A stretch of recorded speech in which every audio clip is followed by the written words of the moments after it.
नवोदित भास्कर न्यूज में आपका स्वागत है। मैं हूं मनोज सिंह बघेल। आइए लिए चलते हैं आपको कुछ ताजा खबरों पर। मध्य प्रदेश में लोकसभा चुनाव की सरगर्मियां तेज हो गई हैं।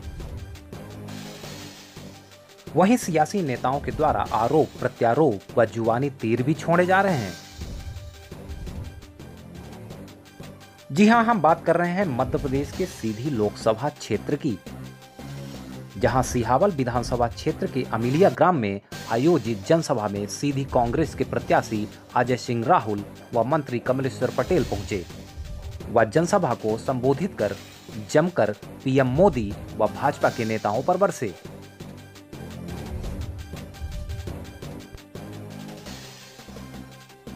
जनसभा के दौरान कांग्रेस प्रत्याशी अजय सिंह राहुल का बड़ा बयान सामने आया है, जहां अजय सिंह राहुल ने प्रधानमंत्री को नौटंकी मास्टर बताया है।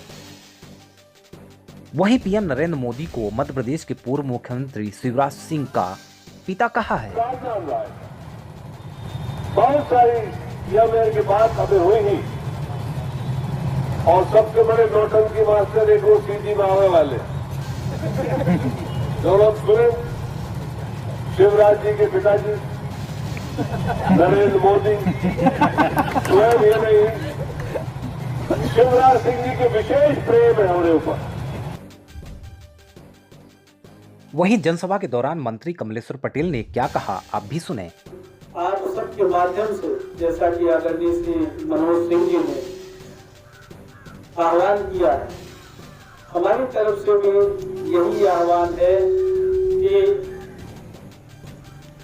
अगर मध्य प्रदेश में कांग्रेस की सरकार बनी है तो देश में भी कांग्रेस की सरकार बननी चाहिए। और इसलिए बननी चाहिए कि आप लोगों ने देख लिया 5 साल मोदी जी का, मोदी जी ने कितने बड़े बड़े वादे किए थे, कितने जुमले गढ़े थे, अच्छे दिन की बात कही थी, 15 लाख रुपए खाते में डालने की बात कही थी, 2 करोड़ प्रतिवर्ष नौजवानों को रोजगार देने की बात कही थी, किसानों की आय दोगुनी करने की बात कही थी। मोदी जी ने कहा था महंगाई कम कर देंगे और नोटबंदी जीएसटी से अगर कोई नुकसान नहीं होगा, काला धन हम लेके आएंगे। और नोटबंदी जीएसटी से पूरा देश तबाह हो गया, लोगों को रोजगार मिलने की बजाय लोगों का रोजगार चला गया। तो ऐसे मोदी जी को आप चुनना चाहेंगे जिस कांग्रेस पार्टी का इतिहास है, जिस पार्टी ने देश को आजादी दिलाई हो, जिस पार्टी ने विकास के एक एक से काम किए हो। चाहे वो आप देखेंगे जितने भी कल कारखाने आज देश दुनिया में हैं, हमारे भारत देश में है, वो सारा का सारा कांग्रेस सरकार की देन है। मोदी जी के सरकार में कुछ बंद हुए, लोगों के रोजगार छिने, और जो जो इनने वादे किए थे ना अच्छे दिन आए, न स्मार्ट सिटी बनी, न डिजिटल इंडिया बना, सिर्फ नारे ही देते रहे, सिर्फ नारे देते रहे। 5 साल मोदी जी ने ऐसे ही निकाल दिया। अब राष्ट्रभक्त की बात कर रहे हैं, अब देशभक्त की बात कर रहे हैं। अरे सिर्फ बात करने से काम नहीं होता।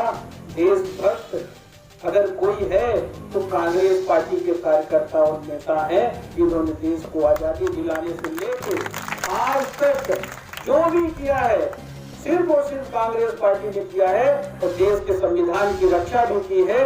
कांग्रेस पार्टी ने अगर संविधान बनाया तो उसकी रक्षा भी कांग्रेस पार्टी ने की है। इन्होंने तो संविधान के साथ भी छेड़छाड़ शुरू कर दिया। आज हमारे गरीबों का जो आरक्षण कांग्रेस सरकार ने लागू किया था, उसमें छेड़खानी शुरू कर दी। भाई को भाई से लड़ाने का काम शुरू किया। बात करते हम मंदिर वही बनाएंगे पर तारीख नहीं बताएंगे, धारा 370 हटाएंगे पर तारीख नहीं बताएंगे, समान आचार संहिता कानून लागू करेंगे पर हम तारीख नहीं बताएंगे। देश में भी सरकार, प्रदेश में भी सरकार, और ये इनका मेन घोषणा पत्र रहता है हर चुनाव में। 3 जो हमने गिनाए हैं, हम तो कई सालों से देख रहे हैं, पर इस पे कभी काम नहीं किया। ये सिर्फ वोट लेने का एक एजेंडा है। ऐसे लोगों से सावधान रहिए।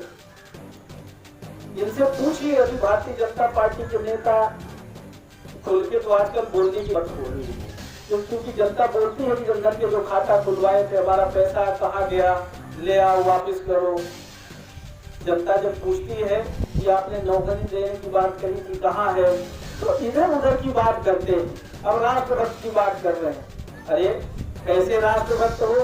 राष्ट्रभक्त अगर हमारा देश का किसान, गरीब, मजदूर माता हो जाते हैं, राष्ट्रभक्त है तो समझते हैं कि अगर कोई भी दल, कोई भी पार्टी, कोई भी सरकार गरीबों के लिए, किसानों के लिए, माता बहनों के लिए, नौजवानों के लिए रोजगार की अवसर सृजन करे, उनके लिए काम करके दे, वो तो कुछ किया नहीं।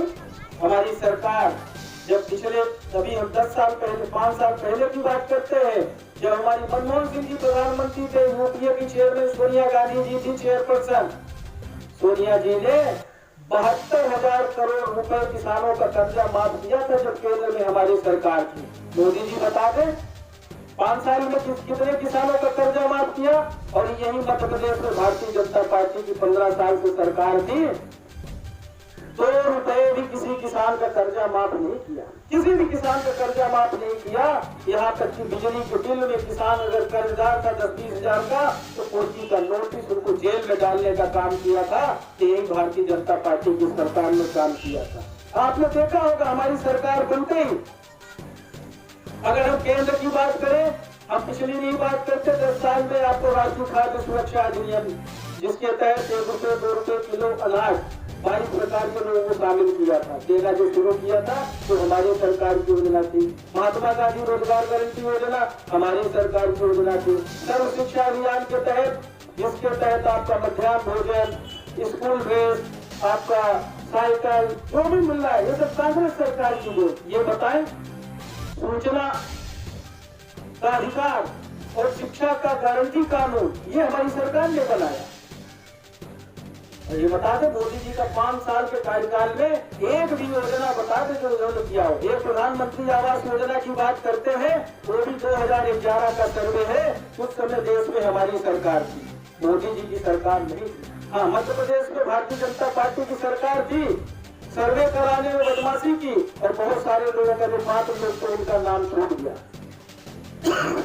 मध्य प्रदेश में सरकार बनी है और केंद्र में भी सरकार जब बन जाएगी, ये जो भी विसंगतियां हैं, जो लोग वंचित रह गए हैं, वो सुधार होगा, उनको भी इसका लाभ मिलेगा। ये हम कह सकते हैं। हमारी सरकार बनते ही आपने देखा 2 लाख रुपए तक का कर्जा माफ किसानों का किया, 22 लाख किसानों का कर्जा अभी तक माफ हो चुका है मध्य प्रदेश में। और जो बचे लाख किसान चिन्हित हुए थे प्रदेश में, जो बचे हुए आचार संहिता जैसे खत्म होगी, जून महीने में उनके खाते में पैसा आ जाएगा। ये बड़ा स्पष्ट है। हमारी पार्टी जो वचन देती है वो करती है। किसानों के लिए अभी 160 रुपए गेहूं प्रति कुंटल बेचने पे सोसाइटी में आपको बोनस मिलेगा। ये हमारी सरकार ने प्रावधान किया। हमारे मुख्यमंत्री जी ने, हमारी सरकार ने अभी आदेश जारी किया, आप जो सोसाइटी में बेचेंगे 160 रुपए प्रति कुंटल मिलेगा। जब हमारी यूपीए की गवर्नमेंट थी, 150 रुपए आपका धान और गेहूं बेचने पे आपको सोसाइटी में बोनस मिलता था, जिसको मोदी जी आजकल बंद कर दिए। आपका इसके अलावा बिजली बिल आधा किया था 7 पावर तक, 1 रुपए 1 यूनिट बिजली किया हमारी सरकार ने। 55,000 रुपए कन्या विवाह के लिए प्रावधान किया और कन्या विवाह पर अनुसूचित जाति जनजाति के भाइयों के बच्चियों के शादी के लिए एकल विवाह अगर एक भी अपने घर से करते हैं तो भी 55,000 देने का प्रावधान किया। आगे भी हम आपको ताज़ा खबरों से रूबरू कराते रहेंगे। आप देखते रहिए नवोदित भास्कर न्यूज। नमस्कार।